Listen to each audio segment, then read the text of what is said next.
સુરત શહેરના સલાબતપુરા પોલીસ સ્ટેશનમાં વર્ષ 2008માં થયેલી 1 કરોડ રૂપિયાની ગ્રે કાપડની ઠગાઈના ગુના મામલે છેલ્લા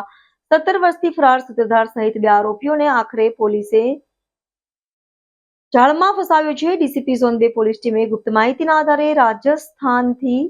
હરિયાણાની બોર્ડર નજીકથી ઝડપી પાડવામાં સફળતા મળી છે। રિંગ રોડ સ્થિત કાપડ માર્કેટમાં 1 કરોડ રૂપિયાનો ગ્રે કાપડ ખરીદી પેમેન્ટ નહીં કરી ઠગાઈ કરી ભાગી છૂટેલા 2 આરોપીઓ 17 વર્ષ બાદ રાજસ્થાન અને હરિયાણાની બોર્ડર નજીકથી ઝડપાયા છે। આરોપીઓની ઓળખ અજય ખડગસિંહ યાદવ અને સુનિલ કાશીરામ વર્મા તરીકે થઈ છે। અજય યાદવ ઠગાઈ કાંડનો મુખ્ય સૂત્રધાર છે, જ્યારે સુનિલ વર્મા કાપડ દલાલ તરીકે સગે વગે કરવાની ભૂમિકા ભજવી હતી।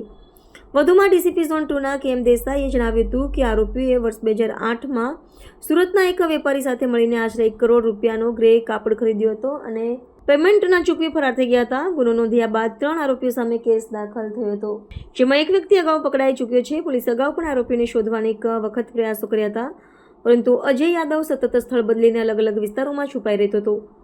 આ વખતે પોલીસને આરોપીઓ વિશે ચોક્કસ માહિતી મળી હતી કે નવરાત્રિમાં માતાજીના દર્શન માટે આવ્યા છો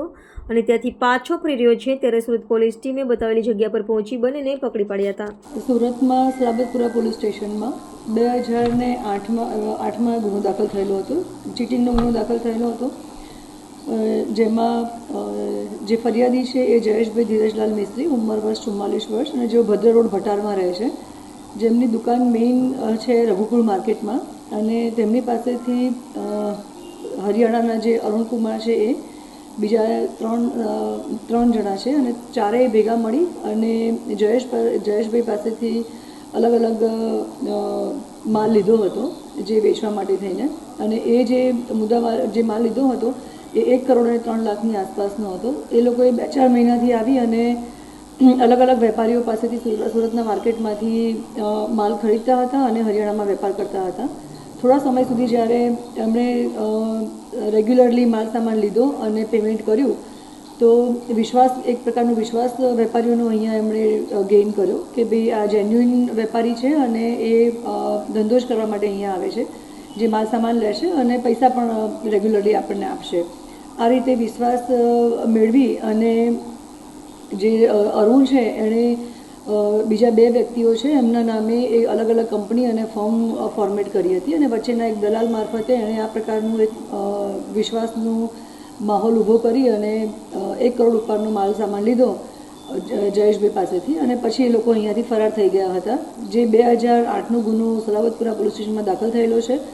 આશરે 17-18 વર્ષ પહેલાં જે ગુનો દાખલ થયો છે એમાંથી જે મેઇન અરુણ આરોપી છે એમને 2024માં સલાબતપુરા પોલીસ સ્ટેશનમાંથી અટક કરવામાં આવેલા હતા, અને બાકીના જે 2 આરોપી છે જેમનું નામ છે અજય યાદવ અને સુનિલ કાશીરામ શર્મા, કે જેમાંથી એક દલાલ છે, અને બીજા જે સુનિલભાઈ છે એમના નામે ફોર્મ બનાવેલી હતી, બંને હરિયાણાના છે। અને અત્યારે જે દિવાળીનો ટાઈમ આવી રહ્યો છે, જેમાં આ રીતના લેભાગુ જે વેપારીઓ છે જે અલગ અલગ અનધર સ્ટેટમાંથી અથવા તો અલગ અલગ સિટીમાંથી સુરત સિટીમાં આવે છે, થોડા સમય સુધી ધંધો વેપાર કરે છે, માર્કેટમાં એક વિશ્વાસનો માહોલ ઊભો કરે છે અને પછી લોકોનું ચીટિંગ કરીને અહીંયાથી જતા રહે છે। એ લોકો માટે થઈ અને એક ખાસ સુરત પોલીસ અને ગુજરાત પોલીસ એક મેસેજ આપવા માંગી રહી છે કે 17 વર્ષ પહેલાંનો પણ જે ગુનો દાખલ થયેલો હતો અને એમાં અમે આરોપી પકડી લાવ્યા છીએ, તો આ પ્રકારના ચીટરો અત્યારે જે માર્કેટમાં ફરતા હોય દિવાળીમાં, તો એ લોકો પણ એલર્ટ થઈ જાય, એક માહોલ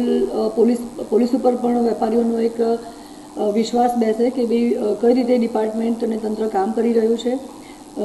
સુરતમાં જે દિવાળીનો ટાઈમ આવી રહ્યો છે એમાં આપણા સરકાર તરફથી, ગુજરાત સરકાર તરફથી અને આપણા જે હોમ મિનિસ્ટર સર છે શ્રી હર્ષ સંઘવી સર, એમનું અને ડીજી સર અને સીપી સરની સૂચનાના આધારે આપણે અત્યારે ઓલરેડી એક નાસ્તા ફરતા આરોપી પકડવાની ડ્રાઈવ ચાલી જ રહી છે,